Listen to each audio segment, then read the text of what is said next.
Stop scrolling. Vanguard just released its updated 2026 US economic outlook on March 9th, and it's way more nuanced than the headline. Jobs, inflation, the Fed, and your money all have twists that you need to know. Vanguard expects the US economy to keep growing in 2026, driven by business investments and strong consumer spending, especially around AI and other tech projects. They project real GDP growth in the mid 2% range, steady but not booming, realistic, and more sustainable than most people expect.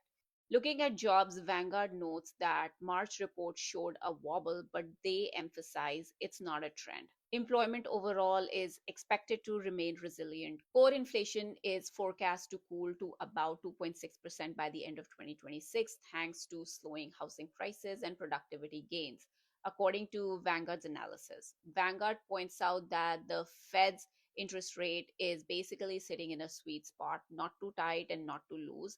They expect maybe one rate cut in 2026, not a series of big moves. Of course, Vanguard also highlights risks.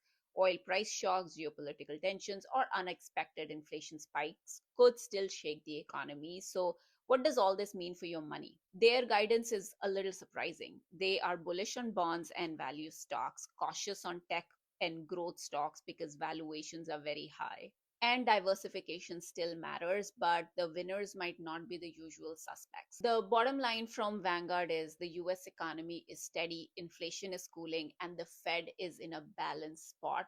Your investment strategy should reflect that, not hype or panic.